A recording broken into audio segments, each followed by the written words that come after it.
ഡൽഹിയെ പിടിച്ചു കുലുക്കിയ നീറ്റ് പ്രക്ഷോഭം അതേതാണ്ട് ഇല്ലാതായി കെട്ടടങ്ങി. അതിൻ്റെ കേസുകളുടെ കാര്യത്തിലുള്ള തർക്കം നടക്കുകയാണ്. അതേസമയത്ത് മറ്റു ചില സംസ്ഥാനങ്ങളിലും ചില സമരങ്ങളൊക്കെ നടക്കുന്നുണ്ട്. എന്തായിരിക്കും ഈ നീറ്റിൻ സമരത്തിൻ്റെ ഒരു ഇന്ത്യൻ രാഷ്ട്രീയത്തിലുണ്ടാകുന്ന ഒരു ഇമ്പാക്റ്റ് എന്താണ്? എന്തായാലും ഇന്ത്യൻ രാഷ്ട്രീയത്തിൽ ഒരു ചെറിയ മാറ്റം ഉണ്ടായിട്ടുണ്ട് സ്വാഭാവികമായിട്ടും. ഒന്നാമത് എനിക്ക് തോന്നുന്ന ഒരു കാര്യം, ഈ അഭിജിത്ത് ദീപ്ക ആണെങ്കിലും CJP ആണെങ്കിലും പ്രതിപക്ഷത്തിനായിരിക്കും കൂടുതൽ ഒരു ക്ഷീണം ചെയ്യാൻ പോകണം. അതായത് അടിസ്ഥാനപരമായിട്ട് ഇപ്പൊ നിലവിലുള്ള പാർട്ടീസ്, ഇപ്പൊ കോൺഗ്രസ്, ആം ആദ്മി പാർട്ടിയുടെ കാര്യം അറിയില്ല. കാരണം ആം ആദ്മി പാർട്ടി സത്യത്തിൽ ആം ആദ്മി പാർട്ടിയുടെ ഒരു പ്രോക്സിയാണ് ഇയാളെന്ന് പറയപ്പെടുന്നുണ്ട്. അതെന്താണെന്ന് അറിയില്ല. പക്ഷെ കോൺഗ്രസിന് വലിയൊരു ക്ഷീണം ഉണ്ടാക്കും. സത്യത്തിൽ ഈ അഭിജിത്ത് ദീപ്ക ആണെങ്കിലും CJP ആണെങ്കിലും അവരുടെ ലീഡേഴ്സാണ്. അവരുടെ പ്രസ്താവന നമ്മൾ നോക്കുകയാണെങ്കിൽ അവർ തുടർച്ചയായിട്ട് BJP വിരുദ്ധ പ്രസ്താവനകളാണ് നടത്തിക്കൊണ്ടിരിക്കുന്നത്. പ്രത്യേകിച്ച് പ്രധാനമന്ത്രി നരേന്ദ്രമോദിയെ ടാർഗറ്റ് ചെയ്യുന്നു. മോദിയുടെ ഇൻസ്റ്റാഗ്രാം വീഡിയോയിൽ താഴെ വന്നിട്ട് മോദിയുടെ ചർമ്മത്തെക്കുറിച്ച് പരിഹസിക്കുന്നു.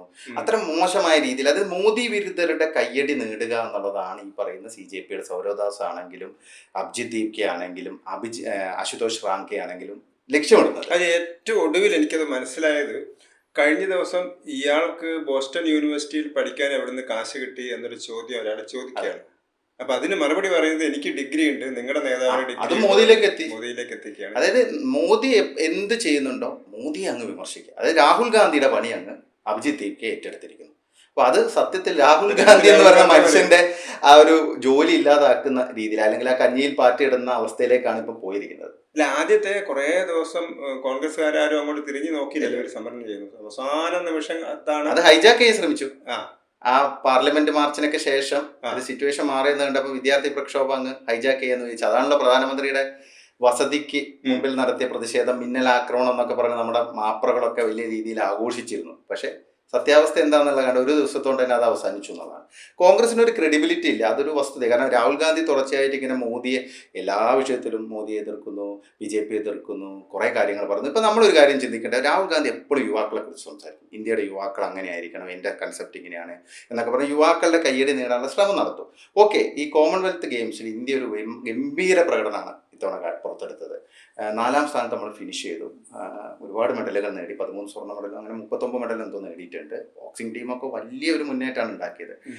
അതും ഓസ്ട്രേലിയ, കാനഡ, പിന്നെ ബ്രിട്ടൻ, ഈ 3 കൺട്രീസ് മാത്രമാണ് ഇന്ത്യക്ക് മുമ്പിലുള്ളത്. ഇന്ത്യ 4ാം സ്ഥാനത്ത് ഫിനിഷ് ചെയ്തു. സ്കോട്ട്ലാൻഡിനെയും പിന്നെ അതുകൂടാതെ ജമൈക്കയൊക്കെ നമ്മൾ മറികടന്നു.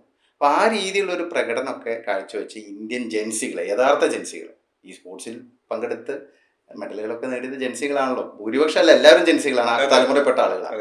പക്ഷെ ആ ഒരു ഒറ്റ ആളെ, അല്ലെങ്കിൽ ആ ഒരു ഇന്ത്യൻ കണ്ടിജന്റിനെ ഒന്ന് അഭിനന്ദിക്കാനോ ഒരു മെസ്സേജ് ഇടാനോ ഒന്നും ഈ കോൺഗ്രസ് നേതാക്കൾക്കോ രാഹുൽ ഗാന്ധിക്കോ സമയമില്ല. ഇനി വേണമെങ്കിൽ പറയാം അത് മോഡിയുടെ അതാണ് പ്രശ്നം. അതിൽ പോലും രാഷ്ട്രീയം കണ്ടെത്തുന്നു. വിജേന്ദർ സിംഗ്, ഇന്ത്യയുടെ പഴയ ബോക്സിംഗ് താരം, മെഡലൊക്കെ നേടിയ, അദ്ദേഹം ഒളിമ്പിക്സിൽ മെഡലൊക്കെ നേടിയ, ബീജിംഗ് ഒളിമ്പിക്സ്. അറിയാലോ വിജേന്ദർ സിംഗിനെ നമുക്ക് എല്ലാവരും. വിജേന്ദർ സിംഗ് അത് ഓപ്പണായിട്ട് ചോദിച്ചിട്ടുണ്ട്. ഈ ഇന്ത്യൻ കായിക താരങ്ങളുടെ ആ ഒരു നേട്ടത്തിൽ പോലും രാഷ്ട്രീയം കണ്ടെത്തുന്ന പ്രതിപക്ഷം അല്ലെങ്കിൽ കോൺഗ്രസ് എന്താണ് അവർ മനസ്സിൽ വിചാരിക്കുന്നത്? ഇതാണോ ഒരു യഥാർത്ഥ സന്ദേശം നൽകേണ്ടതെന്നുള്ളത്? അപ്പൊ ഇതാണ് അവസ്ഥ. അപ്പൊ അതുകൊണ്ട് തന്നെ ഈ CJP എന്ന് പറയുന്നത് കുറച്ച് ആളുകൾക്കിടയിൽ, പ്രത്യേകിച്ച് BJP വിരുദ്ധർക്കിടയിൽ അവർക്കൊരു ഫോളോയിങ് ഉണ്ട്. അത് തന്നെയാണ് ഇവർ ലക്ഷ്യമിടുന്നത്. എനിക്ക് തോന്നുന്നു കെജ്രിവാൾ ഉൾപ്പെടെ ലക്ഷ്യമിടുന്നത് BJPക്ക് ബദലായിട്ടുള്ള സംവിധാനം. അല്ല, ഒരു ആദ്യഘട്ടത്തിൽ കുറെ നിഷ്പക്ഷരായ ആളുകളൊക്കെ തന്നെ ഇതിനോടൊരു മമത പ്രകടിപ്പിച്ചാലും ഒന്നത് വയലന്റ് ആയി, രണ്ടാമത്തെ അതിന്റെ പിറകിലുള്ള ഒരു പൊളിറ്റിക്സ് എക്സ്പോസ് ചെയ്തതോടുകൂടി ആളുകൾക്ക് ഇപ്പം വലിയൊരു താല്പര്യം. നമ്മൾ കമന്റുകളൊക്കെ നോക്കിയാൽ തന്നെ മനസ്സിലാവും. ഇപ്പൊ നോർത്ത് ഇന്ത്യൻ മീഡിയാസ്, പ്രത്യേകിച്ച് ഇംഗ്ലീഷ് മീഡിയ ആയിക്കോട്ടെ, ഹിന്ദി മീഡിയ ആയിക്കോട്ടെ, താഴെ വന്നിട്ട് ഇപ്പൊ അഭിജിത്ത് ദീപ്ക ഓരോ തവണയും മോദിയെ വിമർശിക്കുന്നു. ആ രീതിയിൽ താഴെ വരുന്ന കമന്റുകൾ നോക്കിയാൽ തന്നെ നമുക്ക് മനസ്സിലാവും. കാരണം ആളുകളുടെ മൂഡ് മാറിക്കഴിഞ്ഞു. മാത്രമല്ല, ഏറ്റവും നല്ലൊരു സമരം ഇപ്പൊ റാഞ്ചിയിൽ നടക്കുന്നുണ്ട്. അവിടുത്തെ സ്റ്റാഫ് സെലക്ഷന്റെയും പബ്ലിക് സർവീസ് കമ്മീഷന്റെയും പരീക്ഷയിൽ നടന്ന JPSC, JSSC. പക്ഷേ അവർ നല്ല സമരം നടത്തുന്നു.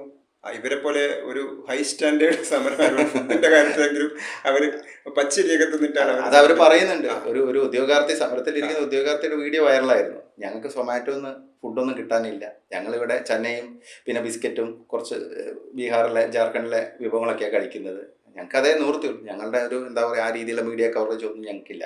ഇപ്പം CJP അതിന് പിന്തുണ പ്രഖ്യാപിച്ചിട്ടുണ്ട്, പേരിന് പിന്തുണ. അവരോട് പലതവണ അത് ചോദിച്ചിരുന്നു, അന്നൊന്നും മിണ്ടാതിരുന്ന. ഇപ്പൊ ഇവർ ചോദിക്കുന്നത് ഇയാൾക്ക് അമേരിക്കയിൽ നിന്ന് ഡൽഹിയിലേക്ക് എത്താം, ഡൽഹിയിൽ നിന്ന് റാഞ്ചിയിലേക്ക് എത്തിക്കൂടാ, 30 ദിവസം ജന്തർ മന്ദറിൽ കിടക്കാം, 2 ദിവസം ഞങ്ങളുടെ അടുത്ത് വന്നുകൂടെ എന്നാണ് ചോദിക്കുന്നത്. കാരണം അവരൊരു ജെന്യൂൻ സമരമാണ് ആ ആളുകളത്. അതിന്റെ പുറകിൽ അങ്ങനെ ഒരു പൊളിറ്റിക്സ് ഒന്നും എല്ലാവരും ഉണ്ട്, ആരുമില്ല. പ്രത്യേകിച്ച് അങ്ങനത്തെ പിന്നെ പണം കൊടുക്കാൻ ആളില്ല.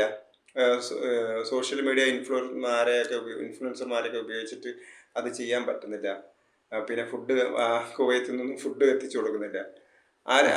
മലയാളികൾ പോകുന്നില്ല, മാപ്രകൾ പോകുന്നില്ല, മലപ്പുറത്തുകാർ പോകുന്നില്ല. BJPയും എനിക്ക് തോന്നുന്നു കാര്യമായിട്ട് അവരെ ഒന്നും ഹെൽപ്പ് ചെയ്യുന്നില്ല. അപ്പം അവരവിടെ ഒരു സ്റ്റേഡിയത്തിൽ ഇങ്ങനെ സമരം ചെയ്യുന്നു. അപ്പം ആ സമരത്തിനോട് പക്ഷെ ആളുകൾക്ക് പതുക്കെ ഒരു മമത വരുന്നുണ്ട്. പക്ഷെ വലിയൊരു സപ്പോർട്ട് പുറത്തുനിന്ന് അവർക്ക് കിട്ടും. മീഡിയ, നാഷണൽ മീഡിയ പോലും അവർക്ക് വേണ്ടത്ര സപ്പോർട്ട് കൊടുക്കുന്നില്ല. അല്ല, അത് എവിഡന്റ് ആണ്. കാരണം പ്രതിപക്ഷം ഭരിക്കുന്ന സംസ്ഥാനങ്ങൾ എന്തു ആകാമെന്ന് അവർക്ക് അക്കൗണ്ടബിലിറ്റി ഇല്ല. ഇപ്പം മല്ലികാർജുൻ ഖാർഗെയുടെ മകൻ പ്രിയങ്ക് ഖാർഗെ ഇപ്പം ഇതേപോലത്തെ ഒരു സംഭവം അവിടെ ഉണ്ടായി കർണാടകയിൽ. അതായത് അവിടുത്തെ ഈ പോലീസ് എക്സാമിനേഷനുമായി ബന്ധപ്പെട്ട പരീക്ഷാ പേപ്പർ ക്രമക്കേട് സംഭവവുമായി ബന്ധപ്പെട്ട്. അപ്പൊ അതിൽ ആഭ്യന്തരമന്ത്രി, കർണാടകയിലെ ആഭ്യന്തരമന്ത്രിയാണ് പ്രിയങ്ക് ഖാർഗെ, നെപ്പോക്കിട്ട്. മല്ലികാർജുൻ ഖാർഗെയുടെ മകനായതുകൊണ്ട് അവൻ ആഭ്യന്തരമന്ത്രിയായി, അത്രയേ ഉള്ളൂ. അപ്പൊ അവൻ വളരെ എറഗന്റ് ആയിട്ടുള്ള ഒരു സ്റ്റേറ്റ്മെന്റ് ആണ് കഴിഞ്ഞ ദിവസം. അവര് കുറെ സമരം ചെയ്യട്ടെ, 25 ദിവസം സമരം ചെയ്യട്ടെ, എന്നിട്ട് ഞാൻ ലാത്തി ചാർജ് ചെയ്യാം, എന്നിട്ട് വേണമെങ്കിൽ ഞാൻ റിസൈൻ ചെയ്യാം. അതായത് അവരെ പരിഹസിച്ചിരിക്കുകയാണ്. ഇതൊരു BJP മന്ത്രിയാണ് പറഞ്ഞിരുന്നെങ്കിൽ എന്തായിരിക്കും സംഭവം? നമ്മുടെ കേരളത്തിലൊക്കെ ഇത് വലിയ ചർച്ചയായിരിക്കും, ഇന്ത്യ മുഴുവൻ ഇത് വലിയ സംഭവമായിരിക്കും. അപ്പൊ ഇതാണ് ആ ഒരു ഡബിൾ സ്റ്റാൻഡേർഡ്. ഇത് തന്നെയല്ലേ പഞ്ചാബിലും. പഞ്ചാബിൽ കഴിഞ്ഞ 4 വർഷത്തിനിടെ 5 പേപ്പർ ലീക്കും ഒരു ക്രമക്കേടും നടന്നിരിക്കുന്നത്. അത് എവിഡന്റ് ആയ കാര്യമാണ്, റെക്കോർഡ്സ് ഉള്ള കാര്യമാണ്. എന്നിട്ട് എന്താ സംഭവിക്കുന്നത്? ആരും ഒന്നും വേണ്ടതില്ല. ഈ പറഞ്ഞ CJP പോകുന്നില്ല, രാഹുൽ ഗാന്ധി ഒന്നും പറയുന്നില്ല.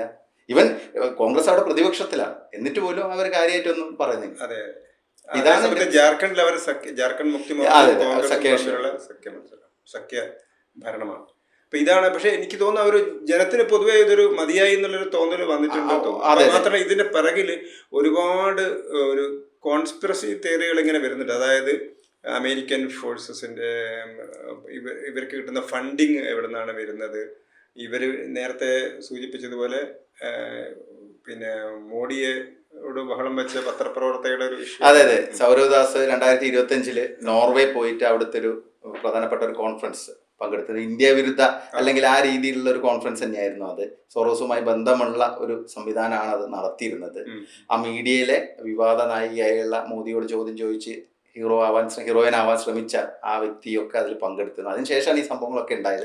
സൗരവദാസ് ആണെങ്കിൽ ഇവിടെ വന്നിട്ട് ഈ സമരം തുടങ്ങിയതൊക്കെ. അങ്ങനെയുള്ള ഒരുപാട് ദുരൂഹതകൾ നിൽക്കുന്നുണ്ട് ഫണ്ടിങ് ഉൾപ്പെടെയുള്ള കാര്യത്തിൽ. പിന്നെ നമ്മുടെ ഒരു വ്യവസ്ഥാപിതമായ ഭരണകൂടത്തിന് ഒരു ജനാധിപത്യ സംവിധാനത്തിൽ ഒരു ഭരണകക്ഷിയെ എതിർക്കാൻ എല്ലാവർക്കും റൈറ്റ്. പക്ഷെ നമ്മുടെ ഒരു സംവിധാനത്തെ തന്നെ ഇപ്പം എന്താ ചോദിച്ചത്, ഞങ്ങൾ കേന്ദ്ര സർക്കാരിനോടാണ് പറഞ്ഞത് കേസ് പിൻവലിക്കാൻ. അപ്പൊ സുപ്രീം കോടതിയാണ് പരമാധികാരി, ഞങ്ങൾ അവരുമായിട്ട് നെഗോഷിയേറ്റ് ചെയ്യാം എന്നാണ് പറഞ്ഞത്. അതേപോലെ തന്നെ വേറൊരു ചോദ്യം ചോദിച്ചു, അവിടെ വയലൻസ് നടക്കുന്നു, ഇവരെല്ലാം ആളുകളെ 2,500-ഓളം പേര് ഇതിനകത്ത് വന്നു എന്നാ പറയുന്നത്. വ്യക്തമായ വീഡിയോസ് ഒക്കെ ഉണ്ട്. അപ്പം ഞങ്ങൾക്ക് അതിലൊന്നും ഉത്തരവാദിത്വമില്ല. ആദ്യം പറഞ്ഞ അവർ BJP പിന്നെ പറഞ്ഞ ഞങ്ങൾക്ക് ഉത്തരവാദിത്വമില്ല.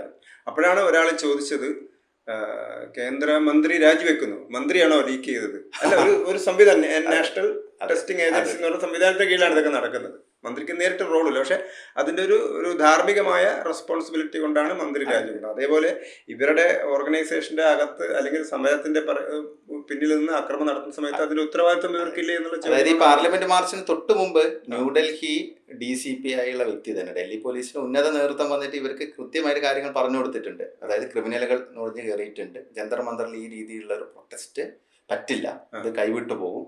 അതുകൊണ്ട് നിങ്ങൾ പെട്ടെന്ന് തന്നെ നിങ്ങളുടെ വോളണ്ടിയേഴ്സിനെ ഉപയോഗിച്ചുകൊണ്ട് തന്നെ നിങ്ങളുടെ പ്രവർത്തകർ, CJPയുടെ പ്രവർത്തകരെ നിങ്ങൾ നിയന്ത്രിക്കണം, അക്കൗണ്ടബിലിറ്റി നിങ്ങൾ കാണിക്കണം എന്നുള്ളത് വളരെ പ്ലീഡ് ചെയ്യുന്ന രീതിയിലാണ് അവർ പറഞ്ഞത്. അതിന്റെ വീഡിയോ ഒക്കെ ഇപ്പൊ പുറത്തു വന്നിട്ടുണ്ട്. പക്ഷെ എത്ര ഉദാസീനമായിട്ട് അല്ലെങ്കിൽ വളരെ ലാഘബുദ്ധിയോടാണ് ഈ ഒരു നേതൃത്വം, അശുതോഷ് റാങ്കിയും സൗരവദാസും, അവർക്ക് കലാപമാണ് വേണ്ടിയത്. സത്യത്തിൽ ഇത് ഓഗസ്റ്റ് 15 മുമ്പ് ഒരു കലാപം ഉണ്ടാക്കുക, എന്നിട്ട് കുറച്ച് രക്തസാക്ഷികളെ ക്രിയേറ്റ് ചെയ്യുക, എന്നിട്ട് ആ ഒരു വിഷയം വെച്ച് അമിത്ഷായുടെ രാജി, അതായിരുന്നു ഇവരുടെ മെയിൻ ലക്ഷ്യം.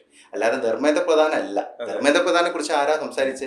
പേരിന് മാത്രമല്ല പറയുന്നുള്ളൂ. അവരെ അപ്പോഴും സംസാരിച്ചിരുന്ന, എപ്പോഴും വിമർശിച്ചിരുന്ന അമിത്ഷായും മോദിയാണ്. ഇപ്പോഴും അമിത്ഷായുടെ രാജിക്ക് വേണ്ടിയാണ് എല്ലാവരും മുറവിളി കൂട്ടുന്നത്. അതായത് ഇവിടെ കുറച്ച് രക്തസാക്ഷികൾ ഉണ്ടാവുന്നു, സ്വാഭാവികമായിട്ട് വിദ്യാർത്ഥികളെ അടിച്ചമർത്തി, അതുപോലെ തന്നെ ബോർഡറൊക്കെ ടൈറ്റ് ചെയ്തു, FCR എല്ലാ സാധനങ്ങളും മൾട്ടി സംഭവങ്ങളാണ്.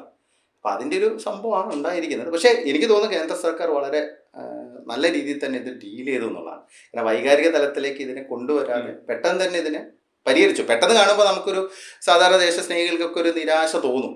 എന്താണ് ഇവർക്ക് മുമ്പിൽ സർക്കാർ അങ്ങ് മുടക്കിയല്ലോ, അടിയറവ് പറഞ്ഞല്ലോ. പക്ഷെ സത്യാവസ്ഥ ഇതായിരുന്നു. ഒരു വൈഡർ പ്ലോട്ടിനെയാണ് അവോയ്ഡ് ചെയ്തത്. അതുകൊണ്ട് ഇനി ഈ രീതിയിൽ ഇവർ സമരമായി ഇറങ്ങുകയാണെങ്കിൽ മിക്കവാറും ജനങ്ങൾ തന്നെ ഇറങ്ങാനുള്ള ഒരു സാധ്യതയാണ് കാണുന്നത്. ആ രീതിയിലുള്ള പ്രതികരണങ്ങളാണ് ഇപ്പോൾ വന്നുകൊണ്ടിരിക്കുന്നത്.